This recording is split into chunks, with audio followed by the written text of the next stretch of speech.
nós vamos ter que nos defender. Qual o poder de fogo de um carro desse num emaranhado urbano, né, com as pessoas presas dentro de casa?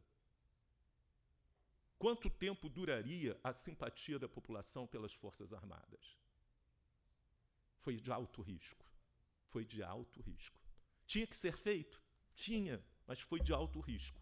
O problema é não permitir chegar a essa situação. E para não chegar a essa situação, as polícias devem ser eficazes.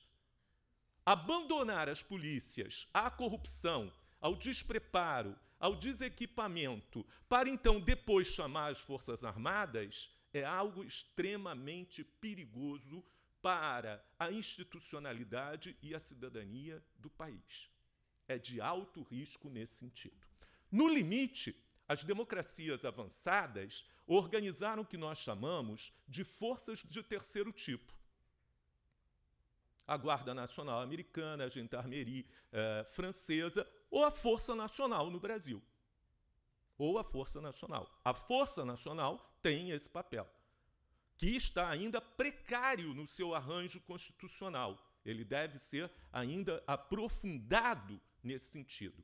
Mas a Força Nacional, com apoio, né, das Forças Armadas, mas sem as Forças Armadas à frente, são um elemento fundamental para corrigir a crise naquele momento que, por razões várias, a Polícia Civil, a Polícia Federal e a Polícia Militar não possam dar conta do problema. Mas o objetivo central é que as polícias da República façam o seu papel. Esse é o objetivo central. A finalidade técnica e constitucional das Forças Armadas é a defesa, não a segurança. Isso tem que ser muito claramente estabelecido. O Brasil não pode repetir o que já fez errado. Não tem sentido. Experiências como do México ou da Colômbia, onde as Forças Armadas foram combater o narcotráfico, resultaram, num país, cerca de 40 mil mortos, no outro quase 100 mil mortos, a corrupção das Forças Armadas, a total incapacidade no México em solucionar a questão, ou na Colômbia, o presidente chamando a guerrilha para negociação. Coisa que foi dito que jamais faria. Não podemos nos dar o luxo de dar ao crime, cuja medida preventiva é segurança, um estatuto político. Esse é um erro fundamental.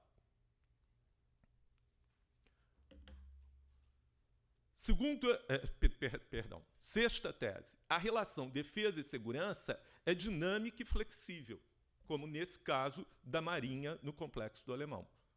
Numa situação limite, ela pode acontecer, mas nessas situações. A ideia central é que as Forças Armadas tenham um papel de treinamento, logística, inteligência, tudo que está em torno de um moderno C4I, ou como a gente quiser chamar isso. Né?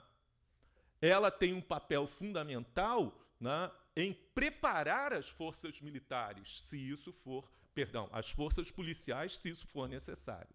Mas ela não se coloca nas ruas contra a população, mesmo que seja uma péssima parcela da população.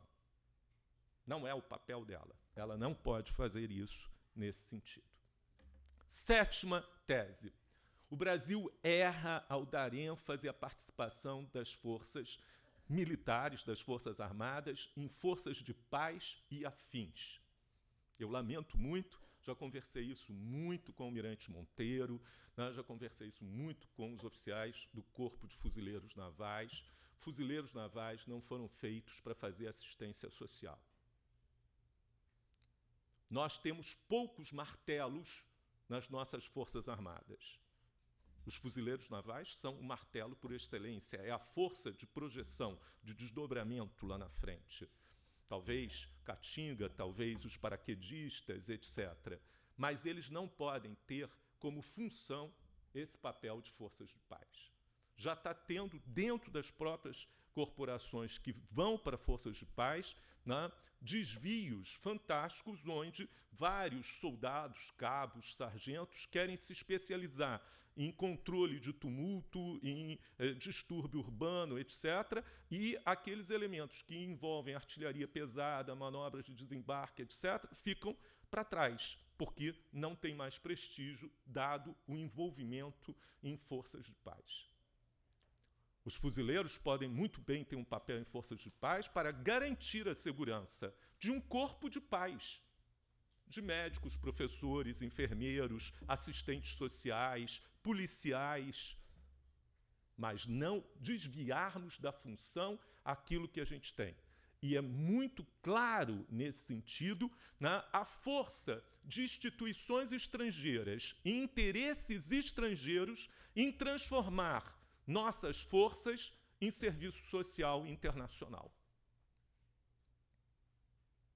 Isso é grave, isso desarma, desmobiliza, descaracteriza, né, aquilo que nós temos de melhor para a defesa desse país.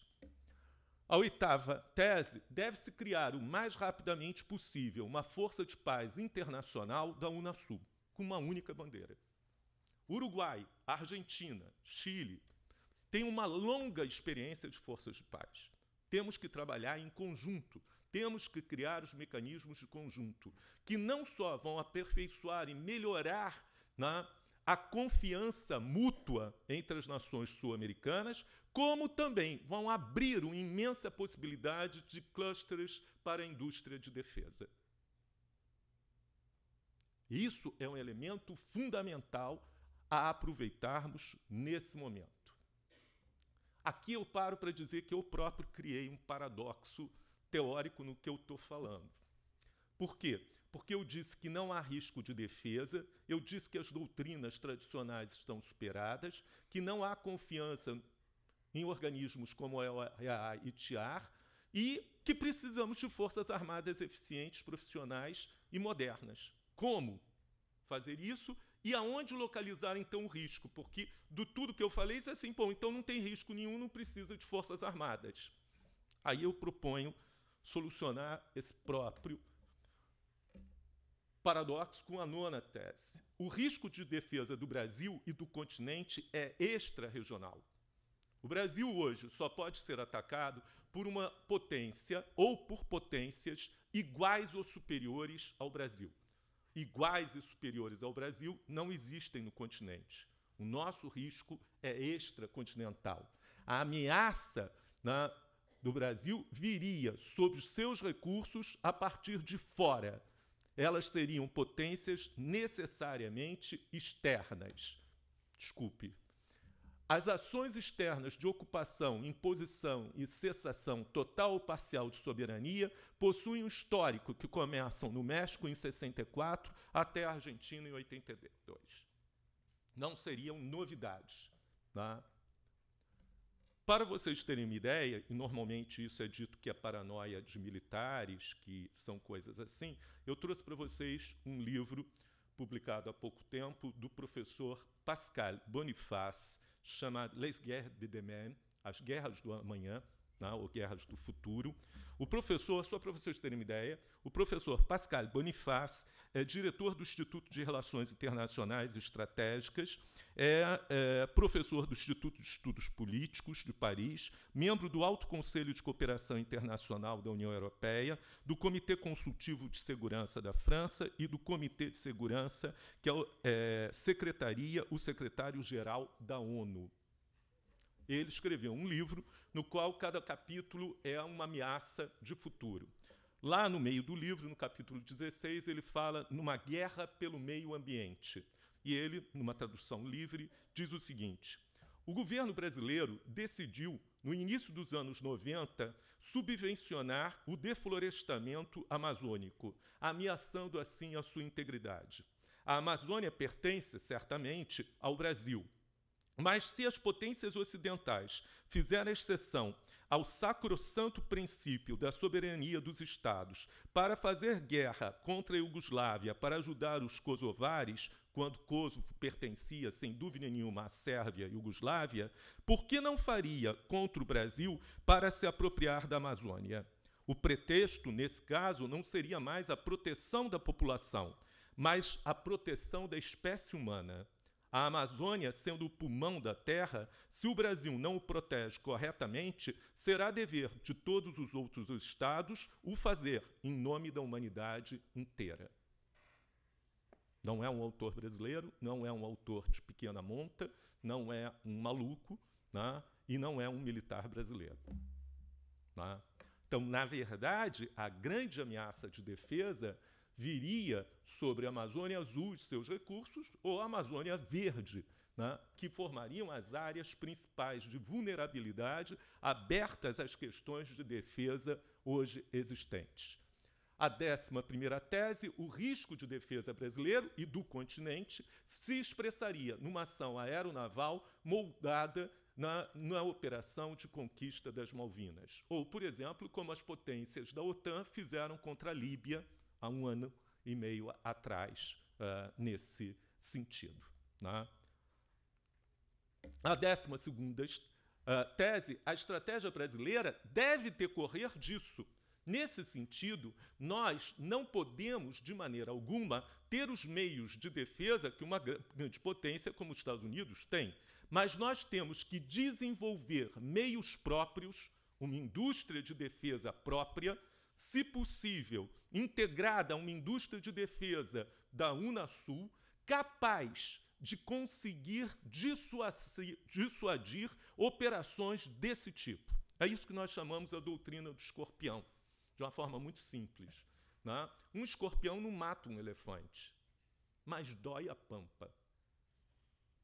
Qual é o tamanho do risco que nós temos que infringir a uma força que queira aventurar-se, né, a qualquer operação em território brasileiro e sul-americano? Claro, né, aos engenheiros e aos militares cabe decidir, não a um historiador, decidir o que é, né, o elemento dissuasor fundamental em termos de panóplia militar. Né? Por fim, o impacto da estratégia de defesa na diplomacia brasileira tem que ser absolutamente clara e nítida para o Brasil e para os seus parceiros sul-americanos.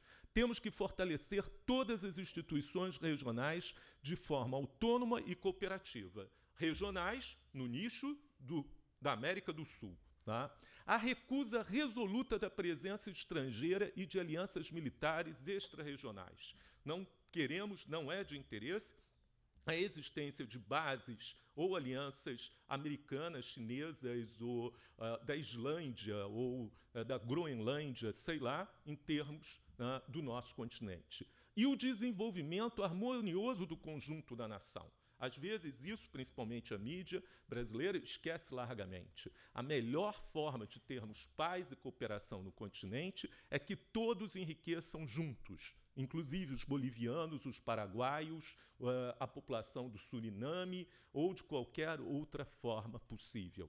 O crescimento e o bem-estar conjunto é a maior garantia contra a guerra. Não é fechando os olhos que a guerra desaparece, é promovendo o desenvolvimento e o bem-estar das populações.